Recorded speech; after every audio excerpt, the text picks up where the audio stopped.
kakak saya. Dan keluarga saya adalah keluarga yang fanatik. Usia 12 tahun saya diinjil.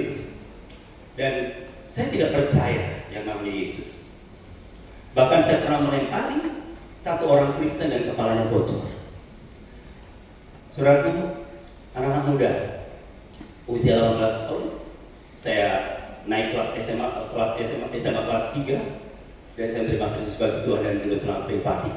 6 tahun kemudian, saya terima Tuhan Yesus Kristus sebagai Tuhan dan Juru Selamat pribadi, dan sejak saya berjumpa dengan Yesus, saya menyerahkan hidup saya untuk menjadi utusan Tuhan sampai hari ini.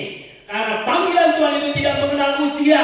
Ketika mau dipanggil Tuhan pada waktu muda, saudara harus bersyukur. Kenapa Tuhan panggil kita waktu masih muda? Karena waktu masih muda energi kita kuat, kita punya kekuatan yang luar biasa. Karena apa? Muda itu berarti kita punya kekuatan dan kita bisa berjalan kemanapun. Karena waktu masih muda, kita nggak pusing dengan sakit penyakit. Waktu masih muda, kita punya kekuatan yang luar biasa. Apalagi kalau kita punya kekuatan dari Roh Kudus yang luar biasa, yang tidak pernah berubah dulu, sekarang selamanya kuasanya. Saudaraku, pada waktu Yeremia dipanggil Tuhan juga masih muda. Saudaraku, pada Yeremia pasal 1, dia berkata begini, ayat 4, firman Tuhan datang kepada ku bunyinya, sebelum aku membentuk engkau dalam rahim ibumu, aku telah mengenal engkau, dan sebelum engkau keluar dari kandungan, aku telah menguduskan engkau, aku telah menetapkan engkau menjadi nabi bagi bangsa-bangsa. Maka aku menjawab, Tuhan Allah, sesungguhnya aku tidak pandai berbicara, sebab aku ini masih muda. Tetapi Tuhan berfirman kepadaku, janganlah katakan aku ini masih muda, tetapi kepada siapa pun engkau kuutus, haruslah kau pergi, dan apapun yang kau perintahkan kepadamu, haruslah kau sampaikan. Saudaraku, pada waktu dia dipanggil oleh Tuhan waktu masih muda, dia merasa bahwa saya tidak pandai bicara, saya nggak pintar, nggak cerdas, mungkin nggak fasih berbicara. Banyak orang ketika dipanggil Tuhan selalu beralasan bahwa saya tidak mampu, saya tidak punya kekuatan. Betul saudaraku, saya pun waktu dipanggil Tuhan saya tidak pandai bicara dan saya tidak fasih bicara. Bahkan saya pernah merasa minder. Kenapa saudaraku? Karena saya punya bibir yang tebal. Kenapa saudaraku?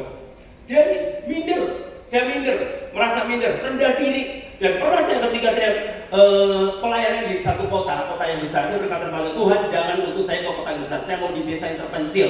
Tetapi ternyata kehendak Tuhan berbeda, saya diutus ke kota yang besar, itu kota Surabaya. Dan pada waktu saya diutus ke kota Surabaya, saya pernah mengalami satu keadaan yang saya tidak percaya kepada Tuhan. Tuhan, kenapa saya diutus ke kota ini? Saya pengen ke kota yang kecil atau desa, tapi Tuhan utus ke kota yang besar. Ternyata Tuhan sudah punya maksud dan tujuan. Karena saudaraku, supaya kita tidak mengandalkan kekuatan saya sendiri, kekuatan manusia, tetapi mengandalkan kekuatan Allah. Saya tidak mampu atau tidak pandai bicara, tetapi ketika Allah mengutus kita dan kita siap, kita pasti diberi kemampuan oleh Tuhan. Kuncinya ketika kita memberi panggilan Tuhan, itu nggak usah mikirin tentang keahlian kita. Kalau kita mikirin keahlian kita mampu, kita pintar, justru Tuhan nggak suka itu ketika kita mampu pintar. Dan kalau kita mengaku nggak mampu, tetapi yang paling penting buat kita bukan soal kemampuan kita, bukan soal skill kita, tetapi yang paling penting buat kita adalah Tuhan. Ketika Tuhan mengutus kita berkata, aku siap, I'm ready. Kemanapun Tuhan utus, aku siap. Pada waktu Tuhan utus saya ke Jepang, saudaraku, usia saya sudah 56 tahun, dan saya berdoa untuk Jepang 10 tahun yang lalu.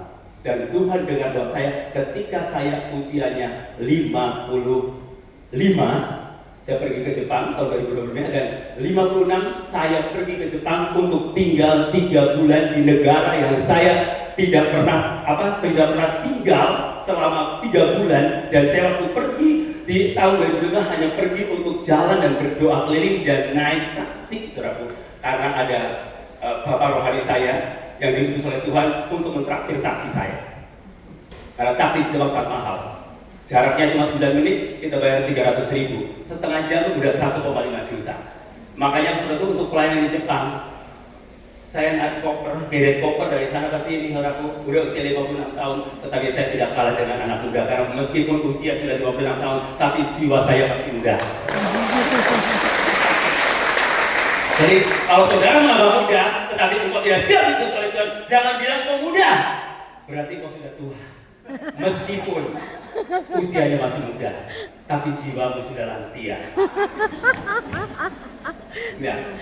Banyak anak-anak muda sekarang maunya di dalam comfort zone, zona nyaman, jago pandang, teriak-teriak di gereja. Tapi ketika di luar gereja dia cicing atau diam, nggak mau berkata apa-apa. Sebab penginjilan itu mudah, penginjilan itu gampang. Kita menguasai teknik penginjilan dan mengenal siapa yang akan kita perkenalkan. Yes. Siapa yang sudah punya pacar di sini angkat tangan? Yes.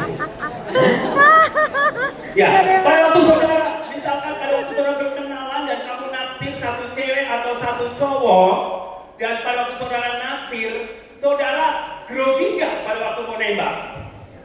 Hah? Grogi nggak? Saya mau tanya, anak-anak muda